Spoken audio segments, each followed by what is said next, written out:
Hello,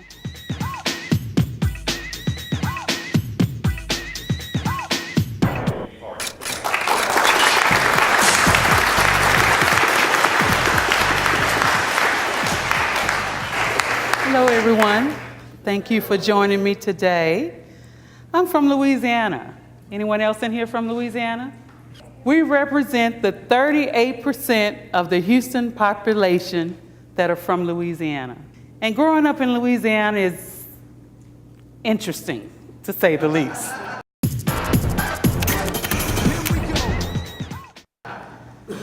I grew up around the F word all the time. The F word. We had to learn the F word and the books of the Bible. The books of the Bible: Genesis, Exodus, Leviticus, Numbers, Deuteronomy, Joshua, Judges, Ruth, and the F word: faith, family, friends, fun, food, and finesse. That became my core. That became my being. I entered into the workplace, continued my education, and I started to advance. I was doing great. Then those voices started to haunt me. Reinvent yourself. Take time to change. Reposition yourself for success. And so I did. I did all of that. I got so far away from those F words that I didn't know who I was. I didn't realize that I disconnected from me. Have you ever been in that place? Have you ever looked at yourself in the mirror and said, what happened to all those things that made me me? I did. I looked in the mirror and I said, I made it. I've become new and improved. Wasn't any fun anymore, but I was new and improved. That's what the workforce does to us.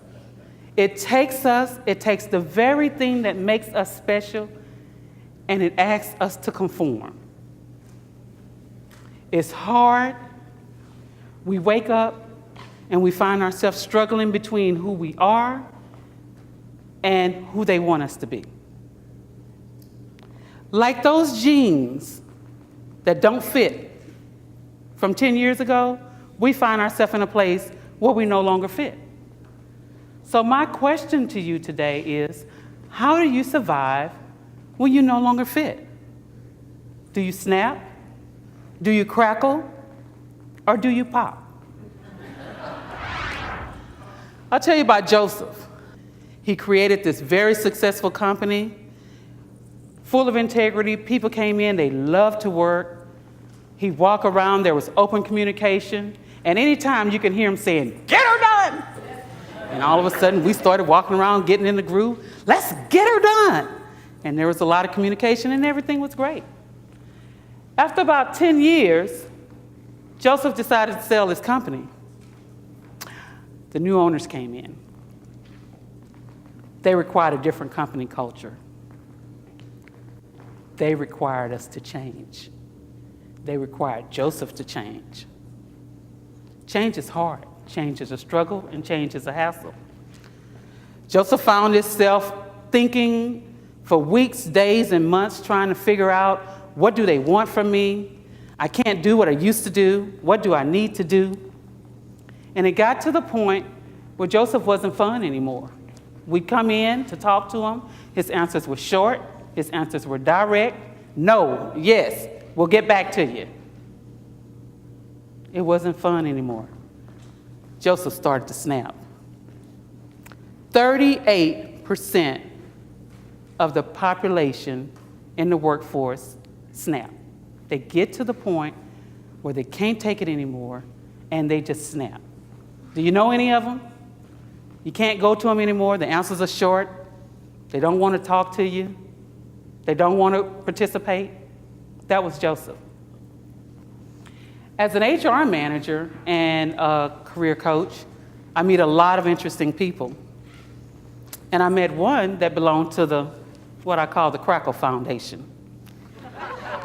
I first met her, she was wonderful. Asian girl, Suzette. I come up to her and say, Suzette, can you do something for me? No problem, Miss Naomi, I got it. Suzette, I need some letters typed today. You got it, Miss Naomi. Well, one day I came to her and I said, would you let me know when the insurance cards came in? And she said, whatever. I'm going like, what? What happened? What is wrong, Suzette? She said, whatever. I don't believe what they say here anymore. I'm never going to go anywhere. I feel like I'm pigeonholed.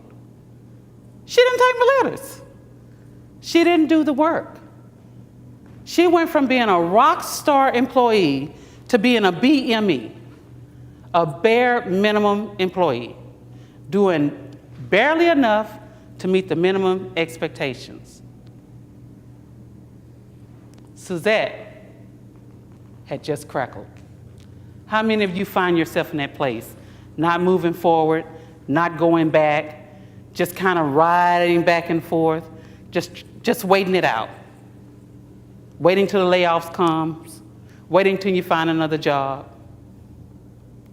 How do you survive when you're no longer fit?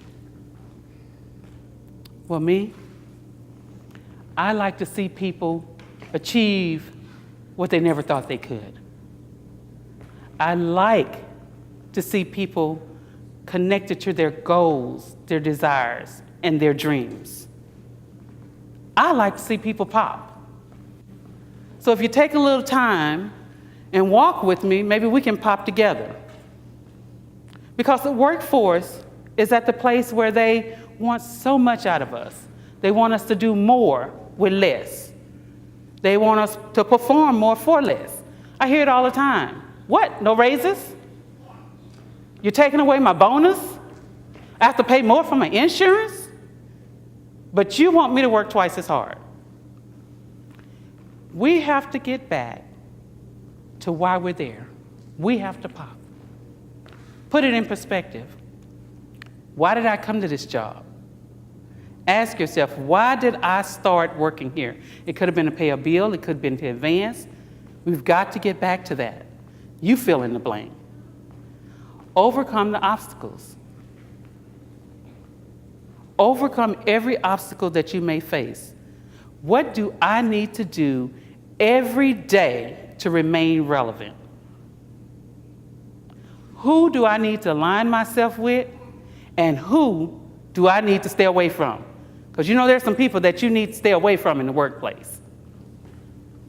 And then you press forward with persistence. You get it in your mind, I am here for me. I'm going to get here on time. I'm going to do the best job that I can do. I'm going to achieve the greatest that I can achieve. And then I'm going to pat myself on the back. I'm not going to wait on my supervisor to do it. I'm not going to wait on my manager to do it. I am going to be great in my mind that I did what I was supposed to do when I did it. And I'm going to remain relevant. And when the times turn, I'll either stay here or move on. But I know I will have popped. As for me, I have my family. I have my fun, my finesse, my food, my faith, my friends.